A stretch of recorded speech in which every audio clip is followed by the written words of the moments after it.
returns to the dark world he goes every time he dies. Usually he gets sent out of this place back into the world, but now something's different.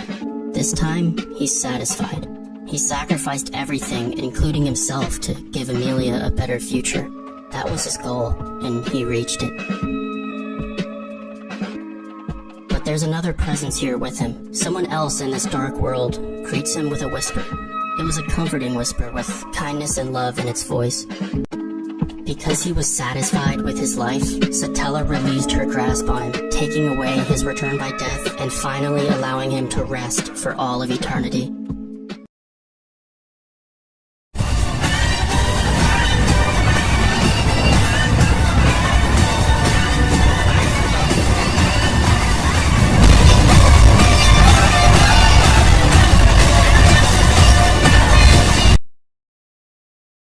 My contracted spirit, Puck. But you can just call me Daddy.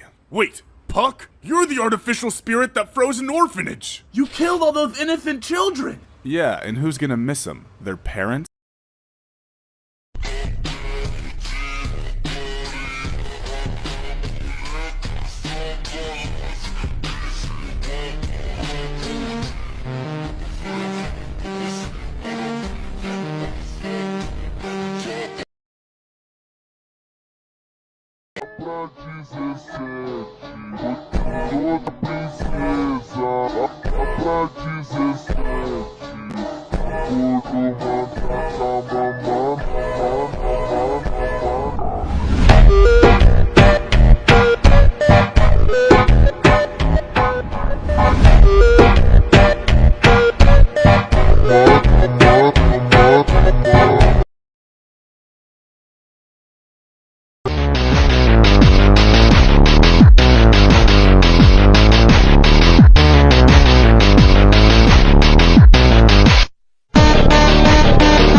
Zero, there is a what-if scenario where Subaru gets trapped by the depravity of his lust, and in typical isekai fashion, he builds, well, this. You know that guy Regulus, who almost has 300 wives? Well, yeah, Subaru got his Sharingan and copied his playbook. Anyways, the nature of the lust route is literally just Subaru, now the current king, going through his day and hooking up with his many wives. And unsurprisingly, a lot of people is where Subaru marries all 5 royal candidates, but despite Subaru being happier in this route more than any other, bro deserves to suffer. Let me explain. So since Subaru married all the royal candidates, he became king of Lagunica. He starts trying to bring about technology from Earth to the Rizia world, such as lighters. He is a good king, and he does have help with paperwork when needed. When he's busy, surprisingly Ram helps him out, and somehow she even does a great job. Despite having 5 girls though, Subaru wasn't satisfied and he even got Ram pregnant.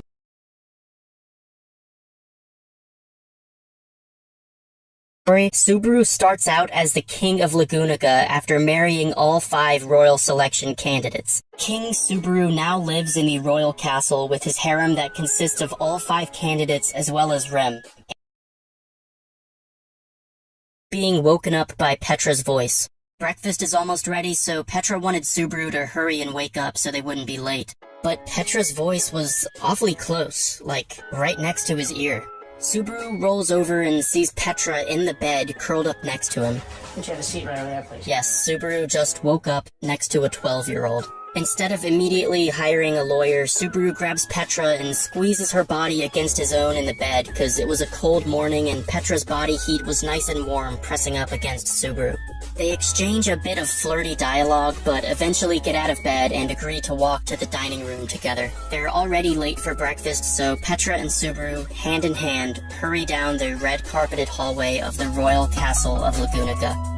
Arriving at the dining room, Subaru is greeted by Krush's angry voice. "You're late," she says. Subaru gets nervous and tries to come up with an excuse, but Krush reminds him that she can see right through his lies with her divine protection of wind reading.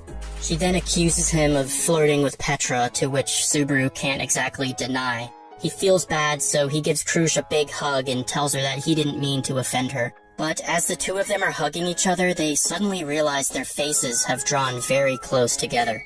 Now, usually when Krush and Subaru start making out, I'm talking tongue action and everything just right there in the middle of the dining room. Anyway, Krush is suddenly depicted as delicate and feminine. As she's kissing Subaru, her eyes start to water and her ears turn red. But as soon as the kiss is over, Krush immediately switches back to her normal, more masculine personality. All that kissing must have worked up quite an appetite, because right after they're done, they just sit down next to each other and start eating breakfast like nothing happened. Subaru takes a bite and then the scene changes.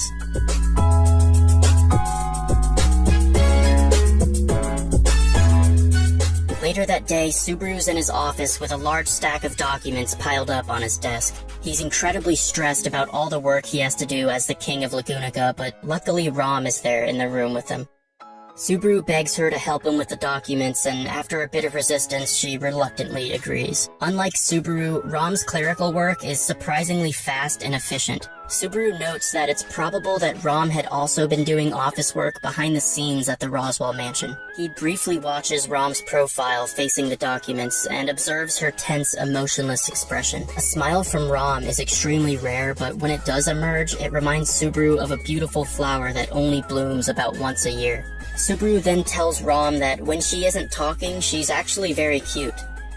Rom replies with her usual string of insults, followed by a surprisingly polite request for Subaru to please not compare her with her sister. It was out of character for Rom to speak this way with Subaru, and something about it was oddly pleasant. They then return to the documents and continue working together in silence. Suddenly, the door bursts open and Priscilla barges in, announcing that it's her turn to spend time with Subaru. Subaru completely ignores her and continues working on his documents, but Priscilla kicks over the table in anger. Subaru rushes to catch the fallen items and tries to pick everything up off the floor, and after confirming that nothing's been broken, he sighs and explains to Priscilla that he's been really busy with all these documents. It's then revealed that Subaru's been bringing new technologies to ReZero. For example, he used a small fire crystal to create a portable furnace, or as we call it, a lighter. That way, people can cook stuff even if they can't use it. Fire crystal starts overheating. In a few seconds, it'll explode in Subaru's face, causing possibly fatal injuries. But Priscilla quickly pulls her fan out of her cleavage and slices the lighter in half, saving Subaru's face from being horribly burnt. Subaru thanks her for protecting him and decides that maybe he can take a short break from his work and spend some time with Priscilla. This made Priscilla pretty happy, so she walks up, sits on Subaru's lap, and then wraps her arms around him, pulling him close. Even though he's been touched by Priscilla many times before, he still isn't used to it. The sensation of her fingertips on his neck made his lips moisten, and then Priscilla leans in and starts kissing Subaru. That lucky. Anastasia's on the couch across from Subaru, watching him work on the big pile of documents. It seems that the Hoshin Trading Company was able to successfully expand their markets into Lagunica now that Subaru was king. The two of them exchange dialogue for a bit, and after the conversation's over, Anastasia gets up and sits down right next to Subaru. They start cuddling together like lovers do, and Subaru strokes Anastasia's hair. It was long and soft and felt like the hair of a little baby animal. While Subaru's essentially petting Anastasia, she nuzzles her nose into his chest like some kind of cat or something. After some time passes, Subaru eventually returns to his room where he finds Felt lying in his bed. So, once again, let's think about this from a legal perspective. If you get home and there's a 14-year-old in your bed waiting for you, the FBI is probably in the other room. But again, Subaru doesn't seem to be too worried about going to prison. He looks down at Felt and slowly approaches her while he takes off his jacket, removes his tie, and unbuttons his shirt. He reaches the bed and lays down next to her, the two of them facing each other. He tells her that because of the way she's positioned on the bed, he could see everything under her skirt when he walked in. Felt doesn't really seem to mind, but she punches Subaru anyway. However, Subaru catches her punch and pulls her arm towards him, embracing her with a hug. Felt starts blushing and explains that she's intimidated by Subaru's other wives. She thinks she can probably beat Anastasia, but doesn't think she can beat Amelia or Rem, and her chest isn't nearly big enough to compete with Krush and Priscilla. But despite all that, she's still determined to try her very best. Subaru thought that was adorable, so he hugs her even harder, and then a heavy rain of kissing pours down into the room. Later that evening, Rem asks what happened to Subaru's left eye. He explains that Felt punched him after he got a little carried away. Rem tells him to be careful next time, but Subaru tells Rem that she's actually the one who needs to be careful. As he says this, he touches Rem's stomach, which was noticeably larger than it used to be. Yes, Rem is pregnant with Subaru's child. So not only is Subaru a pimp in this story, but he is also a daddy as well. Nowadays, Rem spends most of her time preparing for the baby, knitting clothes and things like that. She asks Subaru if he would prefer the baby to be a boy or a girl. Subaru thinks about it for a bit and then tells Rem if it's a girl, he will treasure her and love her and spoil her so much that she'll want to marry her own father. And if it's a boy, then he'll pass down his own father's tradition and become his biggest obstacle, his greatest rival, and his partner in crime. Rem blushes as she listens to Subaru's little monologue and gives him a happy smile. Her smile was so cute that Subaru couldn't help it anymore. He calls Rem's name and she immediately knew what he wanted. Rem closes her eyes and Subaru kisses her, her tongue stretching out somewhat. They hug each other tight the entire time, entangling their love with one another. Finally got some free time to finish up his work, but instead he to Amelia's room and sees her sitting on the edge of the open window with her hair swaying in the breeze. Amelia was a bit surprised that Subaru was visiting her at nighttime, but she happily welcomes him with a smile. Amelia's kind words make Subaru shed a tear. Her presence felt like it healed away all the stress he had accumulated as the king of Lagunica. Turning away to hide his face out of embarrassment, Subaru tries to leave the room, but Amelia stops him and pulls his head into her chest. She touches his back with a slow rhythm as if she was comforting a child. Subaru was exhausted from his busy day, so after a while he tells Amelia it's time for him to go to bed, but Amelia offers to let him sleep in her room. Subaru agrees and embraces Amelia with a hug, and the two of them fall into her bed together. Subaru says goodnight and then tries to fall asleep, but he's interrupted by Amelia saying daisuki. Yes, Amelia tells Subaru she loves him. The two of them start kissing, and the chapter ends. Looks like this is just another boring day for Natsuki Subaru. Nothing ever exciting happened. Oh my god! I just got transported to a fantasy world and I'm not even gonna question it! This is amazing! I'm gonna have the greatest time ever!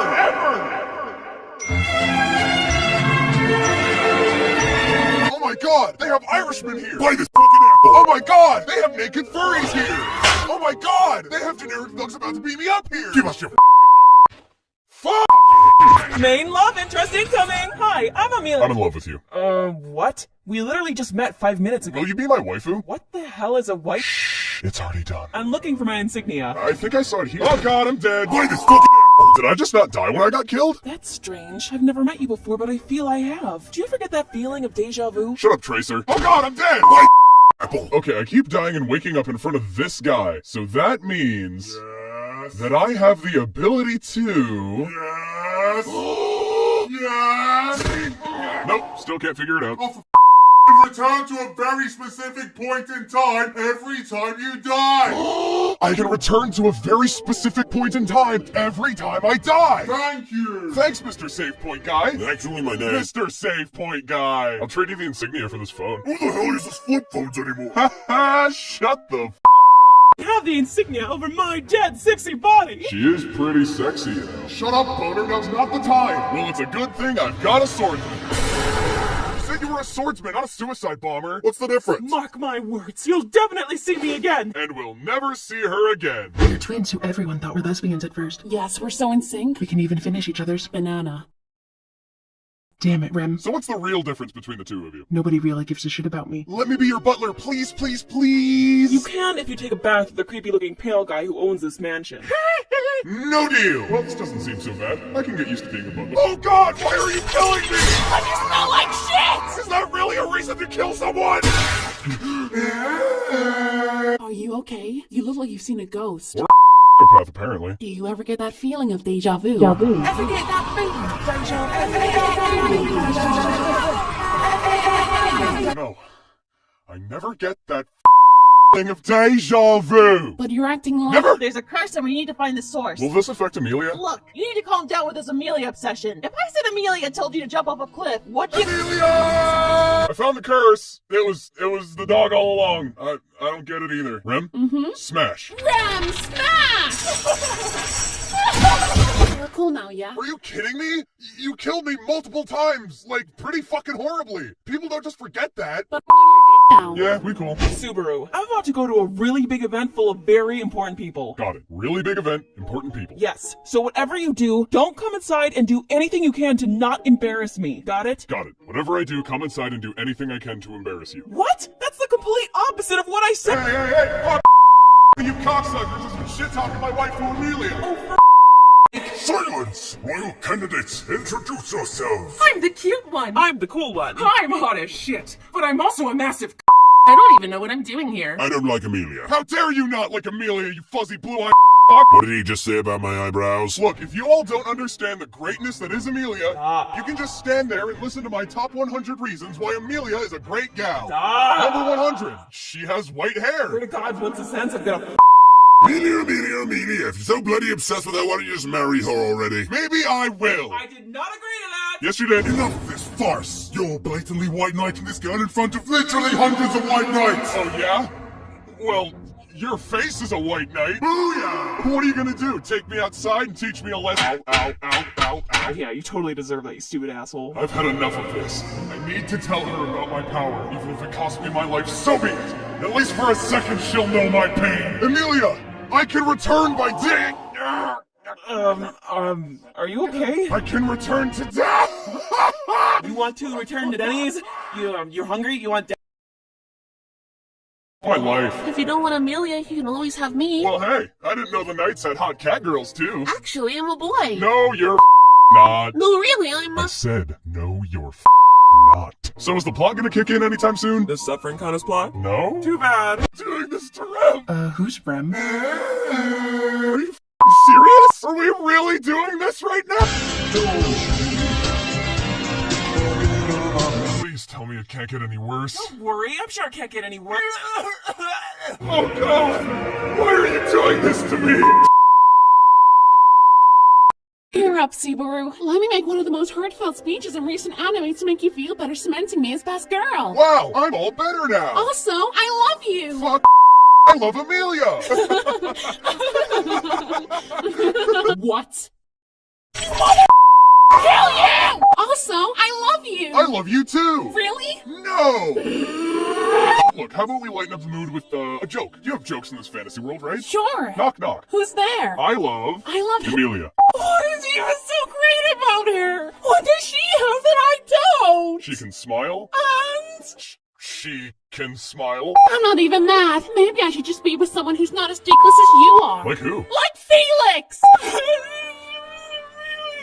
What do I should have for dinner tonight? Also, No more, okay? But I need to tell you. Look, whatever you want to tell me, I promise to listen after you help me. Can it wait after that? Fine. Thank God. I do love Amelia, though. Look, I just need your help taking down a whale. Give me one reason why I should help you. If you agree, you can be best girl. Deal! My fingers crossed the entire time. Now let's kick this season on Whale Wars.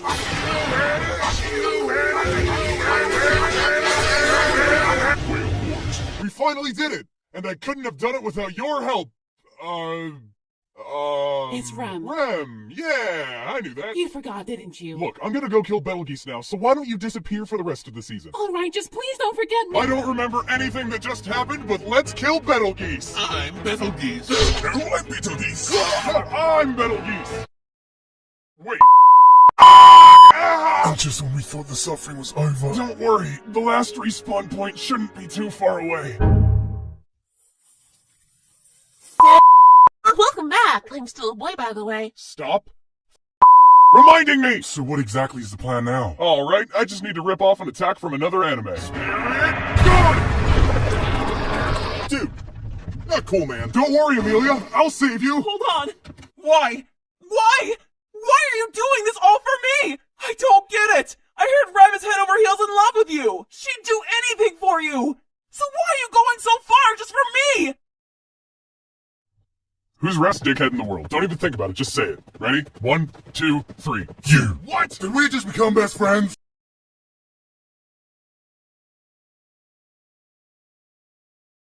You killed our friend! He was just a boy! Yeah, I guess not all heroes wear capes. Huh.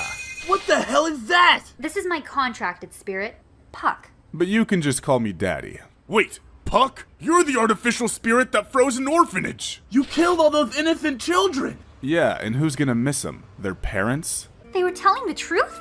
I killed that kid for nothing? You'll get used to it. I'm Puck. But people know me as the Harbinger of Death. Wow, that's terrifying. I wouldn't have healed you if I knew you were gonna be a bigger pussy than I am.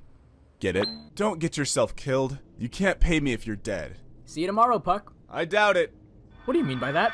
Saddle, what do you mean by that? Nice one. A second later and I would have been unemployed and poor like these two. Wow, rude! Puck, the eraser of races. Eraser of races? Have you seen any dwarves running around?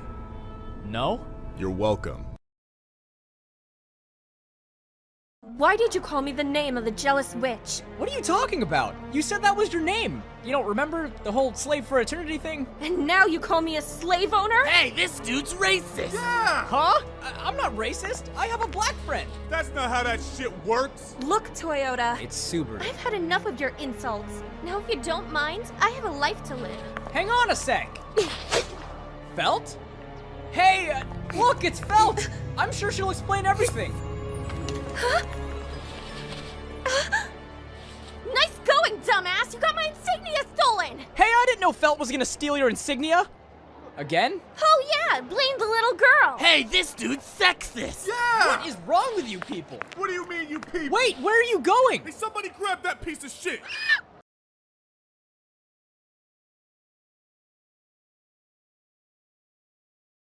I wonder if I have any special abilities in this universe. Oh dear God! The kid fell in the middle of the street! Guess there's only one way to find out. What are you doing, mate? Get out of the fucking way!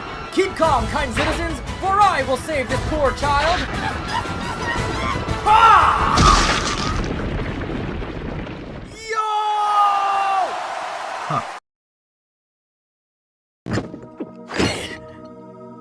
随分と勇敢だね。魔女が差し出したものを一息か。うまくもまずくもねえが、何のお茶だこれ。ここで生成したものだからね。言ってしまう。It should have been me, not him! What the